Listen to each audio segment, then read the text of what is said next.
Hi, everyone, and welcome to a very, very special edition of the Resident Rulebreakers. I'm Kayla. And I'm Camille. And on today's podcast, we are interviewing the co-creator of The Resident, Ms. Amy Holden Jones.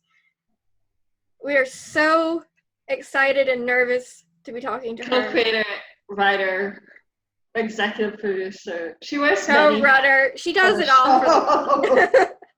With this podcast, we're going to be able to talk to Amy about season 4. They haven't really, it seems like based on the post she made, they haven't really started writing. They start like usually they start writing in June. Yeah, June 1st. So yeah. Because if they have normal production, they start writing in June and they start filming in July. Yeah. Yeah. Which I don't know that's going to happen. So anyway. But yeah. So with the fact that because we're recording this podcast on May 23rd, 2020. I hope you guys watched our Stephen Reddington interview. It was such a blessing.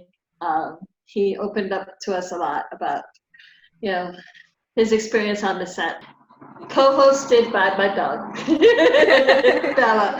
She just wanted to make a cameo, but I hope you guys listen to the podcast because it was a blessing. I mean, seriously, he opened up so much about his character, Bradley Jenkins, as well as his personal life, and his experience on the set and stuff. So hope y'all listened. Yes. Enjoyed it. So we'll just get started and bring Amy in. Hi, Miss Amy. How are you doing today? Good. How about you? We're good. Thank you for joining us. I'm happy to. Okay, so first question is, tell us about yourself. How long have you been in the entertainment industry, your previous works? I got my first job in the entertainment industry in 1975. I worked on Taxi Driver, Scorsese's assistant. So I've been in it all my life, basically, since I got out of college. Oh, wow. Where are you from, exactly? Well, I went to college in Boston. My family at that time lived in Buffalo, and I grew up in Coconut Grove, Miami. Oh, wow. Okay. All right. You created The Resident with Haley Shaw and Rajan Sethi. What was the creative process on how it came together? Well, Rajan had been my medical consultant on various pilots for 6 or 7 years. He contacted me when I was doing one for the CW about Harvard Medical School. He was a first-year medical student at that time, and so he continued while in medical school to assist on all the various pilots, and increasingly wrote more. He wanted to write also. And then on Black Box, my previous show, Haley was a friend of friends who became a friend, and she needed a job. And so I gave her a job as my assistant on Black Box, and she began to write and working with the doctor who was the consultant on that show. And after that, she and Rajan decided to be partners and write together. And so oddly enough, they were both living in my house, and they had been on a show called Code Black as staff writers, and that job. Oh, I love that show. Yeah, they worked on it for I think part of the first season, and that job ended. And Rajan just been a first-year resident, and I was reading a book called Unaccountable by Marty McCary, which is about the problems in medicine. And I was tired of writing medical shows, which I'd done a bunch of, because none of them were dealing with what I saw as the major issues. They were just sort of soap opera medicine or, happier versions of medicine, when in fact it's kind of complicated. So I happened to get a call then from Antoine Fuqua's people. David Borstein was his head of drama. saying Antoine's interested in doing a darker medical show and or one about problems in medicine. And I said, okay, here, read this book. And so they got the book, the rights to the book. And since it was Antoine Fuqua who did Training Day, I said, let's do Training Day in medicine, because Roshan had just been a first-year resident and was taking a year off. He knew all about being a first-year resident. And it was time for him to, now that he'd been writing on a medical show, time for him to be writing his own stuff. So, and they were living in my house and they needed a job. So I said, okay, let's do it together, even though I had never partnered with anybody on anything that I ever did that got made. And so we did. We came up with the pitch, and Roshan was very instrumental in my understanding of the dynamic between residents and interns, because he had just lived through it. And so we came up with a pitch, and basically they are a team. So the two of them work together with me, and pretty much I pitched it, because I have, though we all three went together, we would turn to Roshan for input on medical issues, but I'd pitched and sold 20 pilots up to that point, and they hadn't really done it. So it was a learning process for them, which they picked up very quickly. And we wanted to do cable, so we went to FX and Showtime. Both of them bought the original pitch for The Resident, or wanted to buy it, and we had to pick one or the other. And FX wanted to make the Conrad character into a woman, which I didn't want to do, because I thought it made it too much about sexual politics, not about the issues I was trying to deal with. So we went with Showtime, and we then sat down and did the basic process that I had learned to do in creating and writing the episodes of Black Box, which was, you go to cards and you have an act structure, which is various for different outlets. Some people have 4 acts, some have 5 acts, some have 6 acts, some have cold opens, some don't. And Showtime, of course, has no commercial breaks. And so we got a draft, and we worked pretty much together in my living room. Roshan was the fastest typer, and he would see the computer, and we would talk through scenes, and he'd type them in. And then, sometimes he and Haley would go off and work on a scene, and sometimes I would go off and work on something. And anyway, we got the draft, and Showtime took a little while to decide they didn't want to do it. And I think that is, they loved it, but I think that it's quite difficult to get medical shows made on cable. There just aren't many of them. And at that point, it was January, and Fox was disappointed with its development of medical shows. And so we took it to Fox, and they bought it right away. And it had to be slightly rewritten, which the three of us executed, to make it less cable and more network, but not enormously. And then we had a show, and it was a matter of getting they then picked it up, and we got Philip Noyce as the director, and we were off to the races. How far in advance are episodes written, and how many drafts of scripts do you go through before you're ready to film? How many drafts do we have before we film a script usually? Yeah, before you're ready to. There are an endless number, because in the process, what happens in the writer's room is writers will be assigned drafts for different drafts. So maybe Chris and Tiana and one of the doctors are doing, 212 or something like that, or 312 or 412, whatever. I'll then know, our boards show where the thriller arc is going and what needs to happen in the thriller in that episode, and where all the character arcs are going. But then they will go and come up with medical stories that interest them, and beats that advance the thriller or the personal stories. And they come to me with the stories and pitch me the stories, and I'll say yes or no to the stories. Then once we have 3 everybody likes, they go write a 3-page description of the stories. This story, this story, this story, this story, which are then okay or don't. And usually the showrunner, Todd Harthan, weighs in at that point, and then it goes to the network. And the network has to okay the 3 stories, which they usually do without much input. Then we go to a 16-page outline, and that is done somewhat communally. Some writers go to a room and they get a couple of doctors plus other writers, and they begin creating the scenes for those stories. And it's very mathematical. There are 6 acts, so there'll be a column for the cold open and a column for each of the acts, and then you put up cards for the scenes in each of the acts, so you always know where it's going and where it ends. And all the cards are color-coded for different characters, so we make sure the characters all have enough story.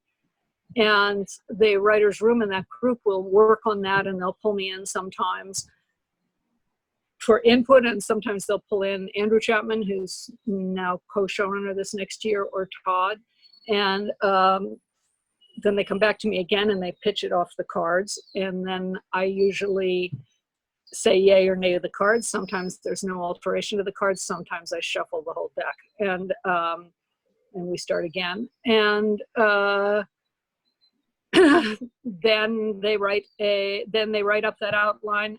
Again, we have to read it and okay it. Again, then it goes out to production, the outline, out to casting, and out to the network. Then the casting directors begin working on the guest cast because they can see it in the outline. The production begins looking at what sets and locations are necessary that they see in the outline, and the network weighs in on the outline saying we like this or we don't like that. But usually it's not very onerous, their notes. Occasionally they'll toss out an outline, but it's very rare. Then go to script, the writers go to script, and there'll be a writer's draft, which goes to, usually goes to Andrew Chapman, Todd, used to be Elizabeth Clevitter, though this next season she has her own show. And they'll give notes to the writers, and then, so they do more drafts before it comes to me. Then when all those people are happy, then I read the draft, and usually I just give notes to the writer. Sometimes we're under a time crunch and a bunch of us will write individual scenes. So we'll say, okay, this one, let's try this instead. Because it's not necessarily the execution of the draft was bad. It can be that once you see the translation of it, you suddenly have a better idea, or you have a different idea, or you see a way to improve it. And some of the writers are better at some scenes than others, like Todd's, the character of the raptor was on the boards from the very beginning. He actually was from the book, but we held off putting him in, and the episode in which he appears was by, Michael Notarelli wrote it, but Todd had a lot of input on it and did a lot of the raptor scenes, and is kind of known as the raptor whisperer. So if we have some scene for AJ that we feel really needs pop, then he'll go over that. He also has a big hand in any of the scenes to do with Nick's dad, Dayal, who is an old friend of his, sometimes with Morris scenes. I may go in and write on individual emotional scenes, or none of us will, and it'll just be the writer's draft, and they'll just do some notes for us. Then it goes to the network in the studio, and they give us notes, and then finally goes to production. And while it's in production, there will be various drafts that aren't terribly onerous. They, will get line notes changes from Matt. We'll get some changes from any number. 1 or 2 of the cast members also do that. Most of them don't.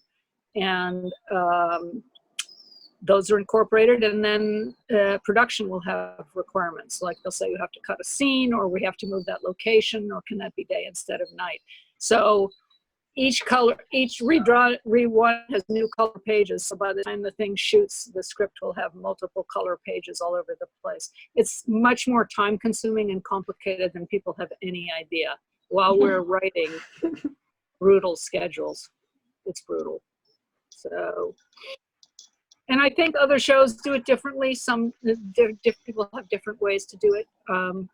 I'm real hands-on, and probably more than many. A lot of show creators don't stay around the same way, and I think can be a very good thing. Like for some people, like for example, the the episode with the unicorn sticker vent going around in the hallways, that's Marquis Jackson, a wonderful writer, but I had that particular image in mind of it being like a horror movie, of it almost going to one person after another. So even after you had the whole story, I would go in and say, that's okay, but where's the ventilator? You've got to structure this so the ventilator's almost going to all of these different places until it's hot potato. And then I didn't write it. I would just give him that input, and then Marquis makes it happen, makes the magic happen. So, so a lot of it is sharing ideas amongst ourselves. And another example would be the proposal episode. So that was always known to be the one. Well, that's the one we decided on. I have always wanted to do a reverse Cinderella. I always wanted to do it as a feature when I was a feature director. In other words, to flip it so that it's the guy who's Cinderella and he wants the princess instead of the thing. And so I said, well, let's do that we always built that with the princess with Devon in mind to get to a reverse Cinderella. And we decided to make that into the proposal episode. And I might have been Emily who wrote it. Emily Presley, one of our wonderful young writers, might have had the idea to do them both. She completely did the wonderful cold open of her own of how Tasso proposes. That's entirely her creation. And we always knew we were ending with the proposal in the park. So, and then in the middle to come up with the stories, the how does he get to the ball is all from Cinderella.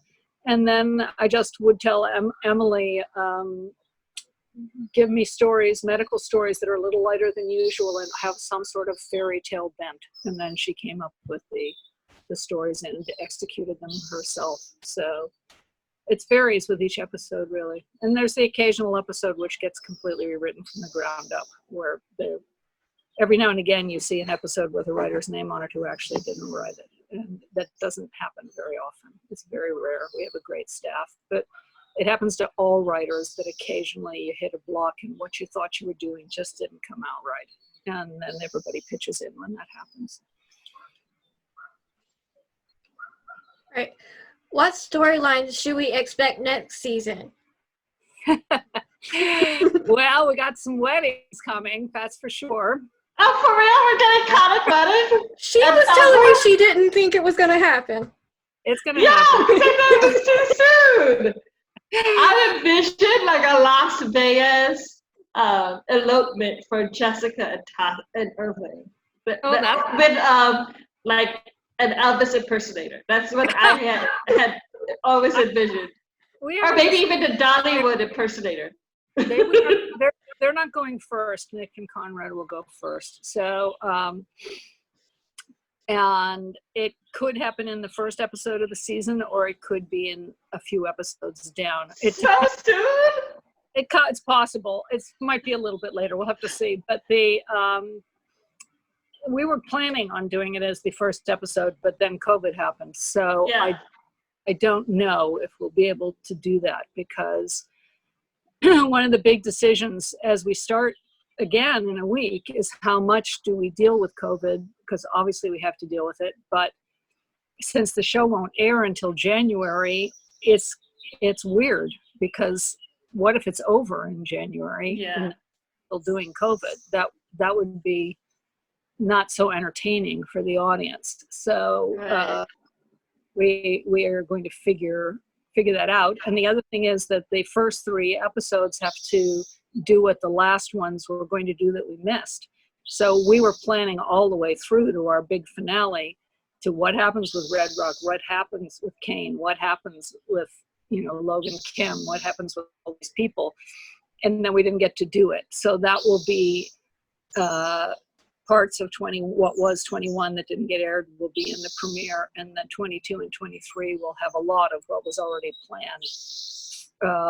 2 and 3 will be what was 22 and 23.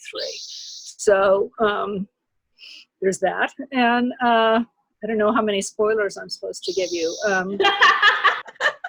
don't want to give away too much. Does Conrad take Logan's, offer?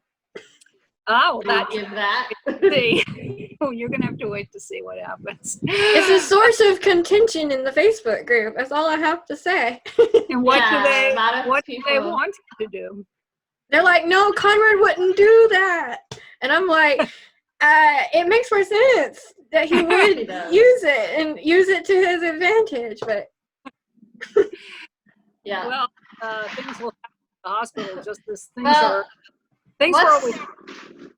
What safety precautions are you guys planning on taking once filming starts?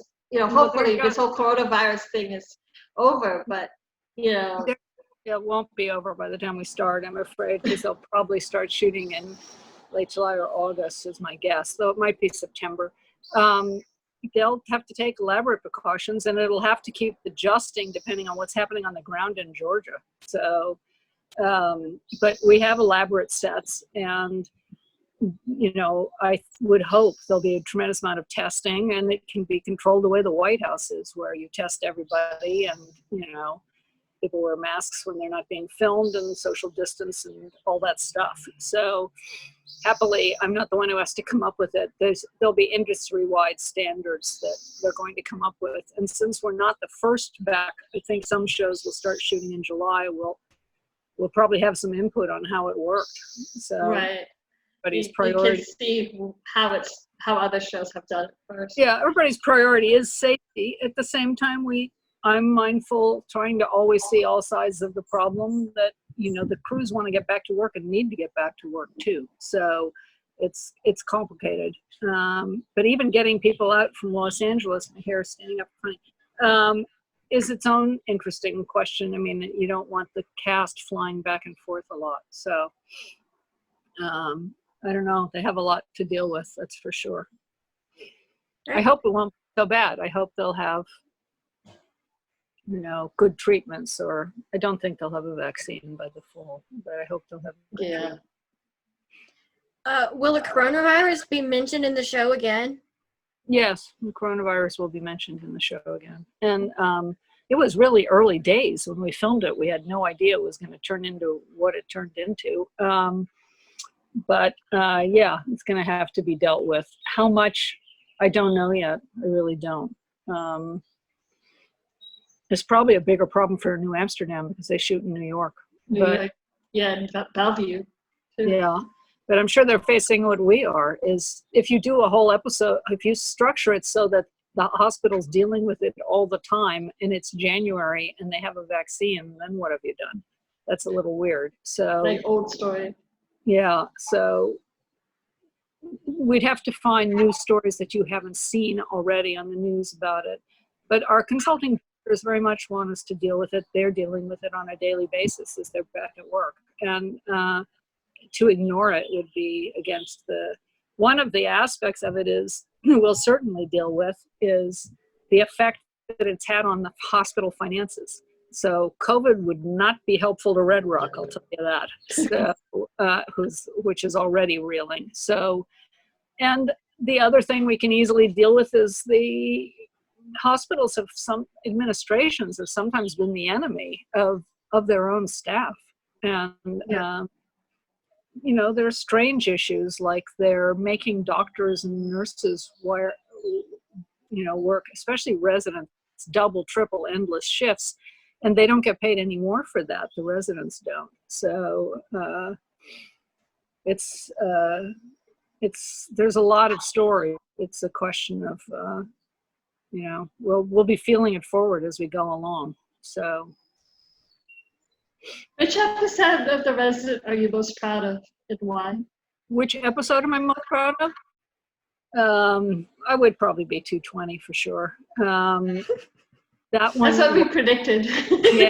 I'm pretty proud of the pilot, because I think the pilot is in some ways less even and not exactly what the show became, because we changed Conrad as we went along to make him less of he was sort of the cable guy from Showtime, still in the pilot. But that first scene in the pilot is not like anything I've ever seen on television in a medical show.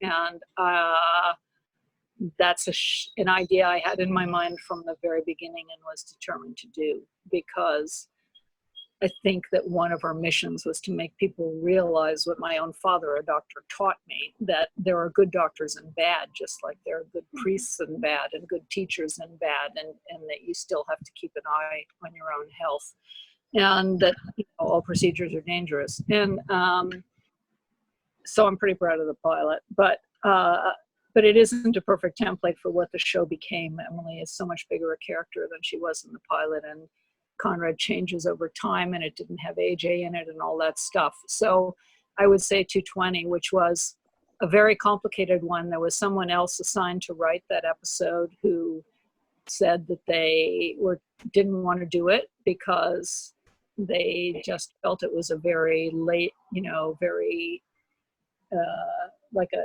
dangerous episode. A lot of people would have agendas, a lot of, there would be problems. So I came in, and Chris and Tiana were always going to write it. They had found the story and the contact, but they were working with another upper level who pulled out. So I took over that. And the drafts were hard. The first draft of it, we departed from a lot, much more than usual in the second draft. And in the original story, actually because of how Charles, the husband in the story, told us his story, he told it without racial overtones at all. That he said that what happened to his wife, the same doctor was being sued by two other women. One was white and one was Pakistani. That it was in his case, he was just bad. It wasn't racial. And we were proceeding along that line and had a good draft everybody really was proud of and loved, which was mainly about how women don't get listened to by their doctors. And Marquis Jackson, who is African-American on staff, came to me and said that you can't make it not about race. And so I first resisted, and then I came to see he was right, because I was basically a feminist. I wanted it to be broader. And I read more about it and saw that these racial issues were enormous. And there was a tremendous amount of back and forth with the network, with the studio. They didn't want it to be about race. Then they came aboard.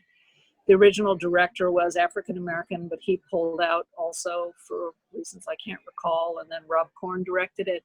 But if I watch it now from beginning to end, I think it's, for what we wanted it to be, it's nearly flawless. It's very, very proud of that episode. Great acting too, incredible. Yeah, and it's a beauty. I still cry watching it, especially Kamal's acting when he finds out about the wife's death. Is so beautiful. The editors did a great job. That whole opening, which is not so much about them, but the opening where Koenig splits up and he goes for the bike ride and she's in the car and they're both, that really gets me, that stuff. It's really good. It really deepens who the two of them were. And I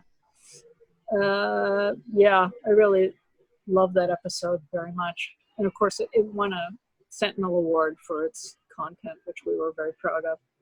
But there are a lot of them I love. I really love the finale of season 1 where Lane cuts her takedown. That's pretty good too. Lane getting arrested. Yes. Definitely. Love the death of Lily, which I wrote.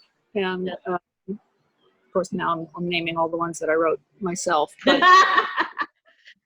But Violet Bean, who played Lily, was so good. And the shooting of the scene of her death, I was there for, and Matt gave 100,000%. And it really was hard for him. And the freaking puppy, the way the puppy delivered, that was amazing. The puppy did everything right on cue in the first take. So I love it all. I love Mina in it, saying it's not a dog person, a cat person.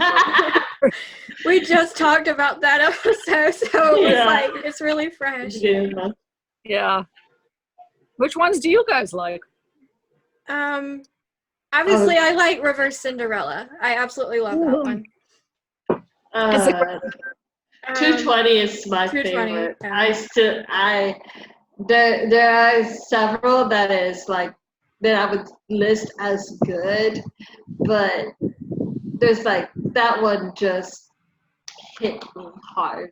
I loved 3 Words when it first aired, 2-3. When it first aired, I absolutely loved it. That's good too. You mean the 3rd episode? The 3rd episode of the 2nd season.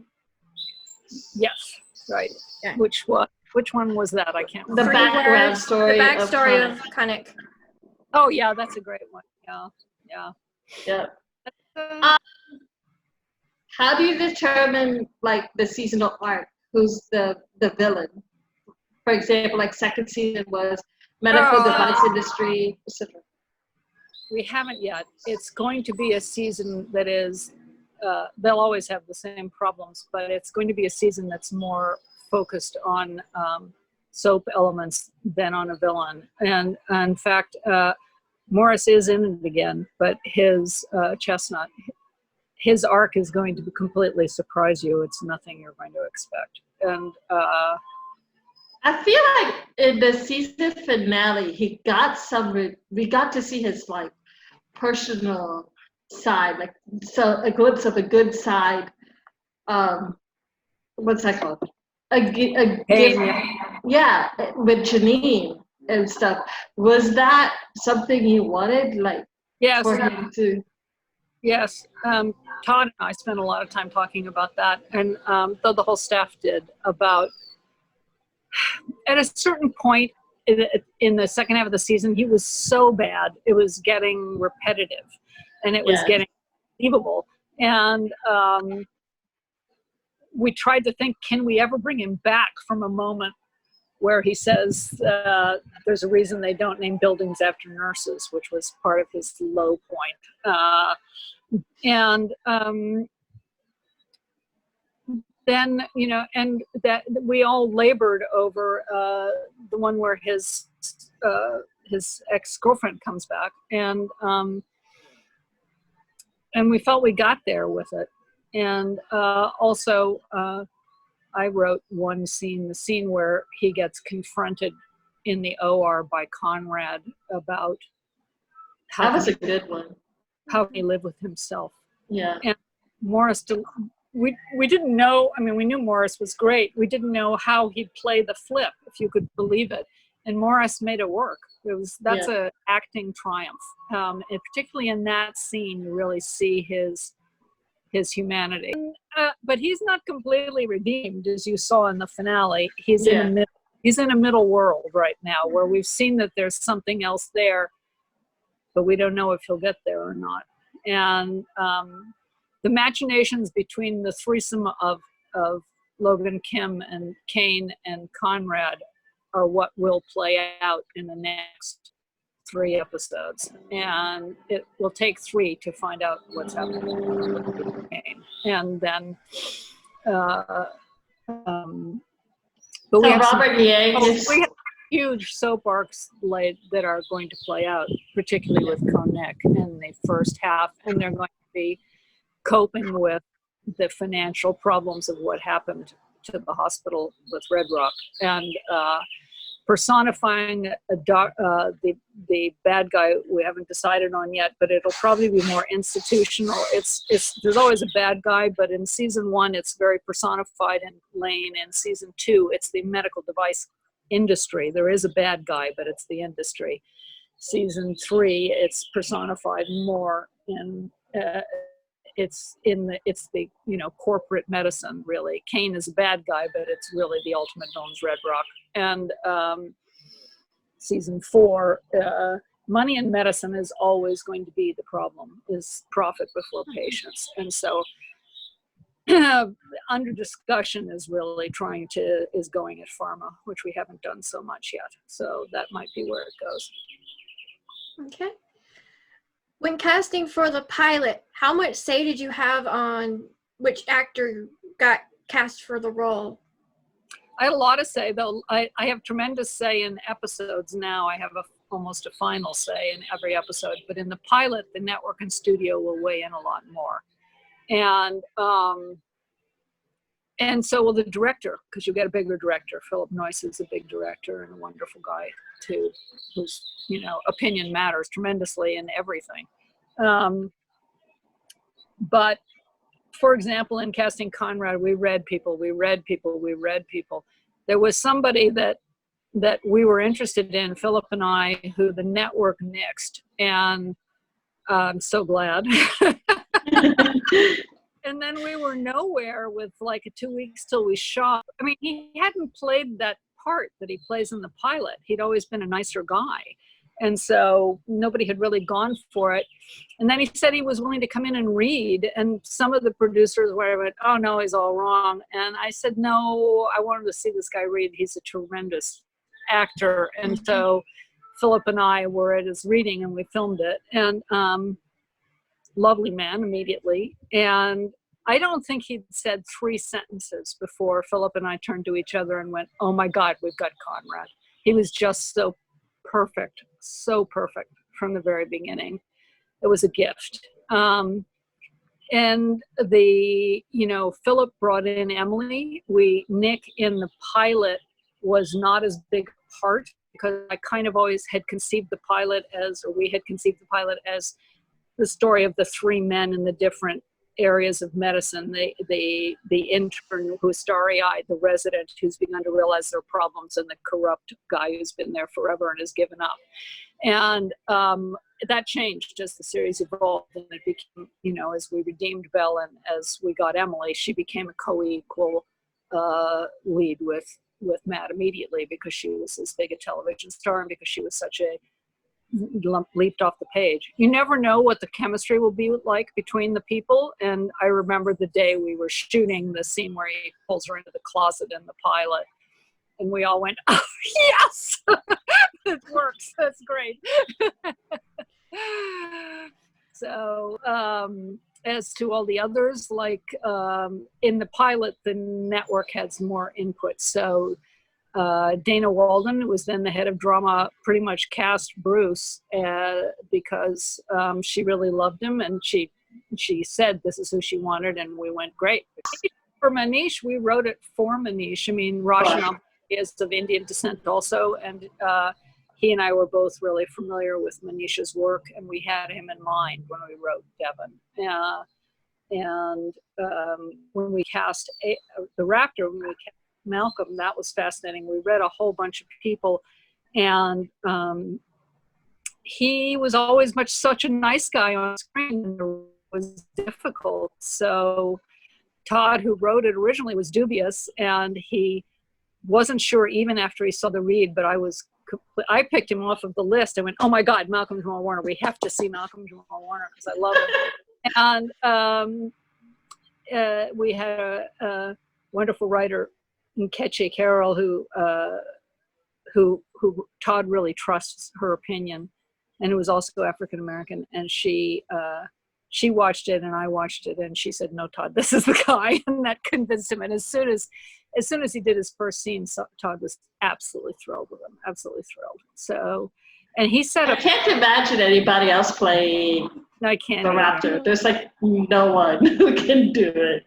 And for Mina, that was really interesting. She just almost self-taped. She had a really simple tape. And we had one other person who was also good. And people went back and forth, and we all said, no, Mina. We sent her to the network and to the studio for their input. And they said, no, we want this character to be Latina. And we said, no, we want this woman. She's amazing. No. So they made us read Latina actresses for 2 weeks, and we did sincerely, but there was nobody as right for it. And finally they gave in. And of course, Mina tested, I think, higher than anybody but Matt on the pilot. So. Well, her scene in the pilot where she gives the death sentence. Yes. It's still my favorite scene in the pilot. That's the highest testing scene in the pilot. I love that scene. When I saw it on the previews for the show, I was like, I love her. Yeah. I don't need to see anything else, but I just love that woman. Oh my gosh. Because we've humanized her and she fell in love and all this sort of stuff, but we can't lose that person who was Mina, because the inspiration for Mina for me was Spock. She was kind of like, all logic and none of this emotion stuff. So. Well, obviously she changed more. She's become more emotional. If you could pick one season to watch on repeat, which would it be?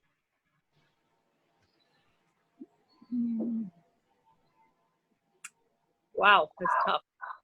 Probably, I think 3 was awfully good. So, though in many ways, 1 got a lot of the themes that I so desperately wanted got done in 1. And I really love Melina Karakadides, who plays Lane. She just did an amazing job.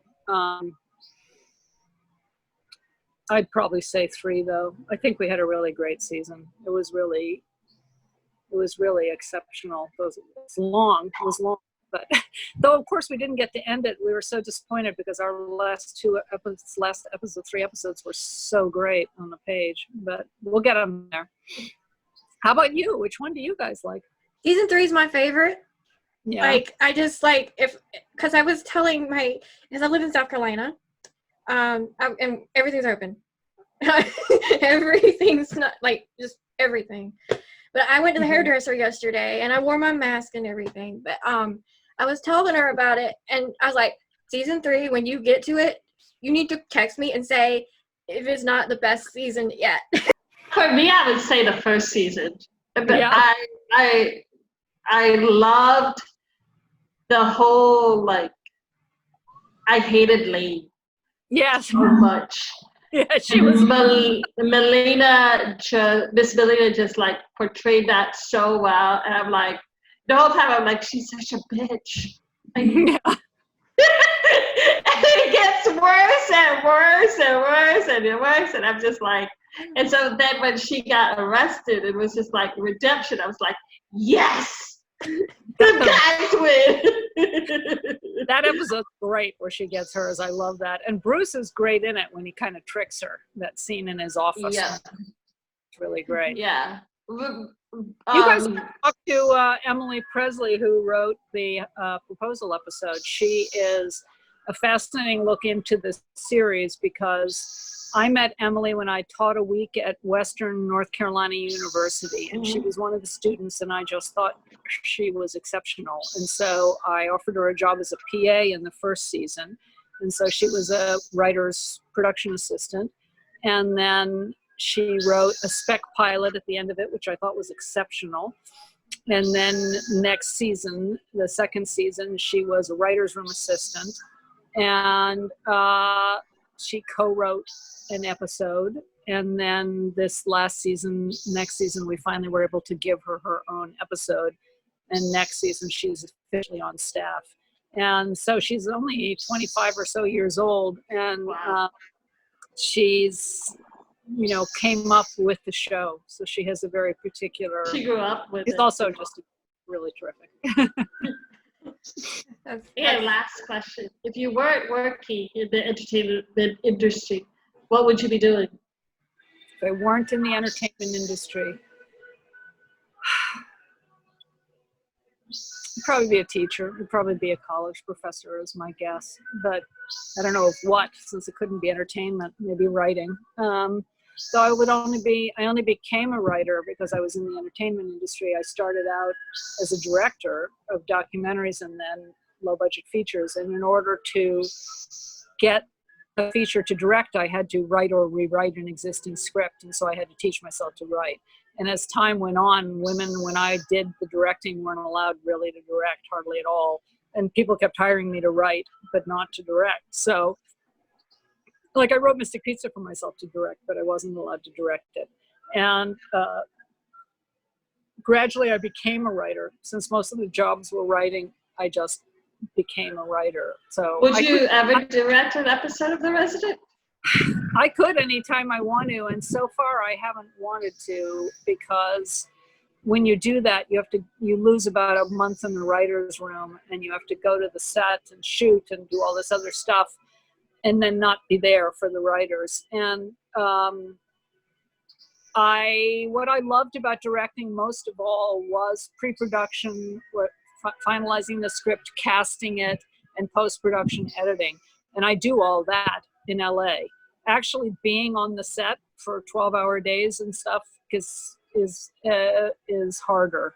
And I also think that you sort of get good at the thing you do the most. And I've been writing exclusively for so long that I'm I think there are probably other people who would do better directing than I would, but still having my background in directing, I mean, I did 4 features, and is very helpful when I write and when I cut and when I talk to the directors and the actors. But I don't know, maybe I'll direct one again sometime. I could probably only do it for like a last episode or an episode where there was a break afterwards, so I wasn't out of the room so much.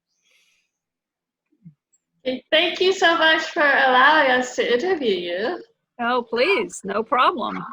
It was like literally a dream. I was just like, it would be awesome if we get to interview Miss Amy.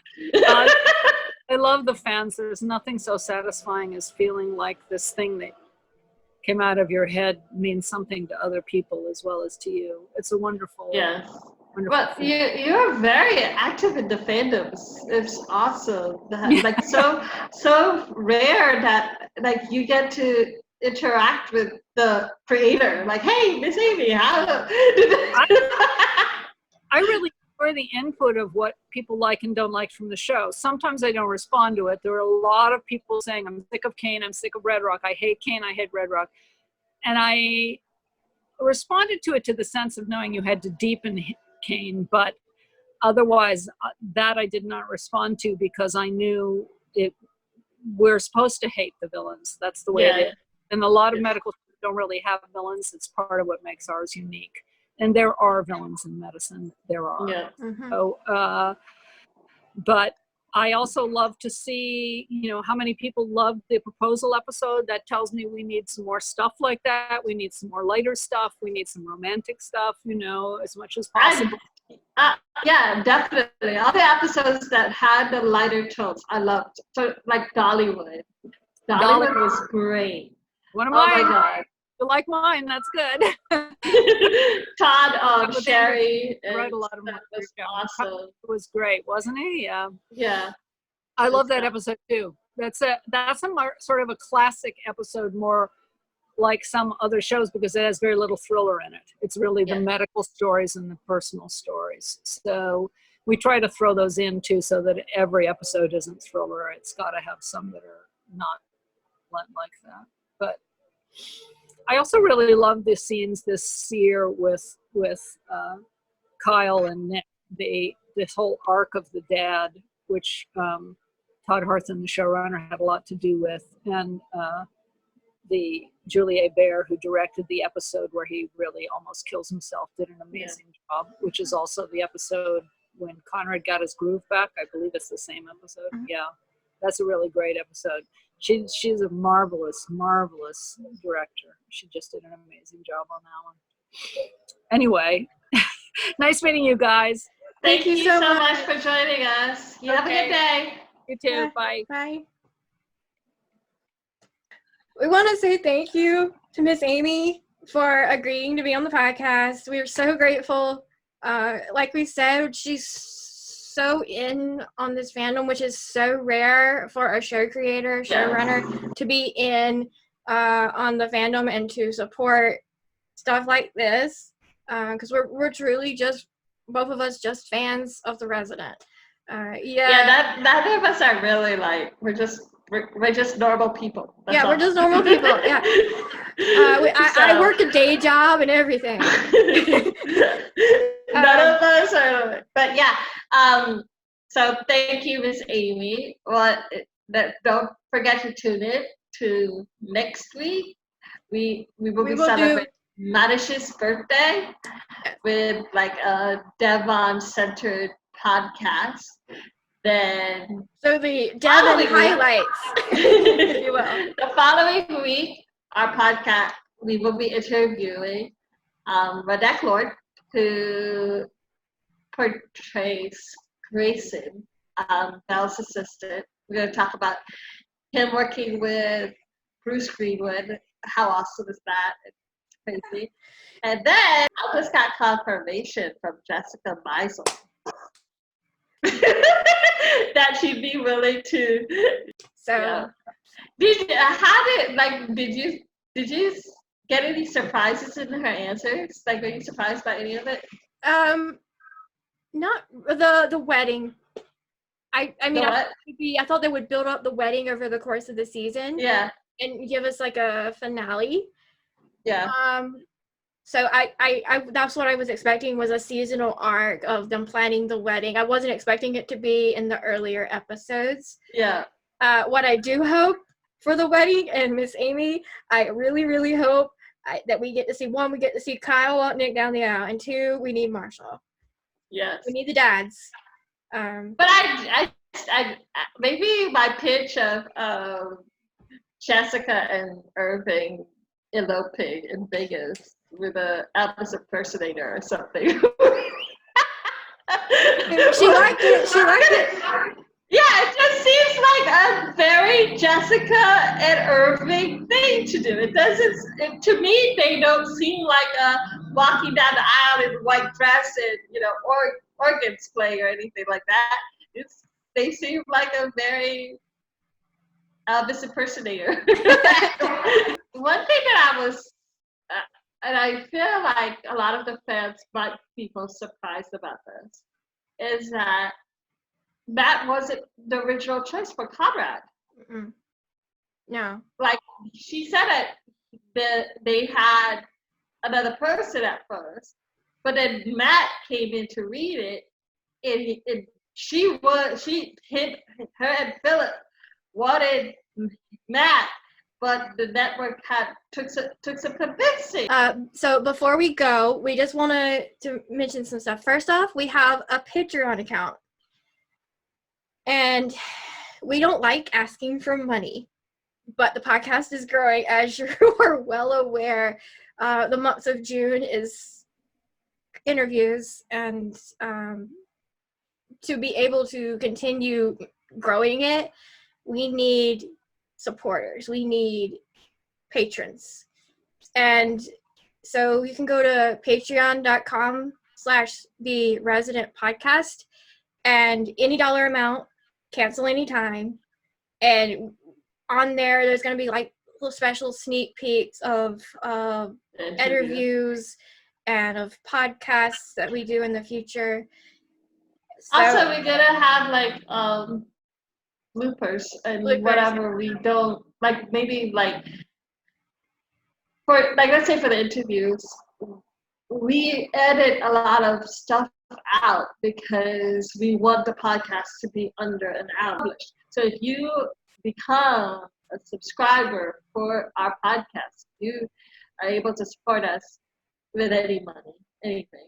We're not like, beggars or whatever. But if you are able to do that, you'd be able to see the clips that we didn't get to publish on YouTube. Yeah. YouTube, obviously. Click the little subscribe button in the corner. Please, because you don't want to miss these interviews that are coming. You really don't. Or just the podcast, like in general, you just don't want to miss an episode. Because this is a way for not only us to cope with the hiatus, because like Amy said, they're not coming back till January. We have a long time coming in this hiatus, and so this is our way of coping. This is our way of helping y'all cope. And then also we have an Instagram page, which is at the Resident Podcast. On there, we post snippets of the actual podcast and previews of our interviews and stuff. We have a Facebook page. It's the Resident Podcast. The Resident Rulebreakers Podcast. Yeah, the Resident Rulebreakers Podcast. The little handle at the end of it there is the Resident Podcast. And so you can go there, like us, and obviously join the group as well if you haven't. Resident Fox fans, they're all connected to each other. So once you like the page, you're going to see group, and you can go into the group if you're not already in it. Yeah. Then we have Twitter, which is Resident Podcast, Spotify, SoundCloud, Google Play, Apple Podcasts. Pretty much everything. Yeah. We're like now everywhere. So we're everywhere. So wherever you get your podcast, we're there.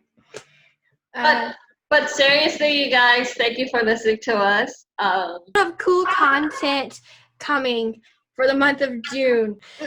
So with all that being said, we are going to see you next week when we celebrate Manish's birthday. So happy birthday, Manish. Yeah, we're going to be talking about his romantic life. Yeah.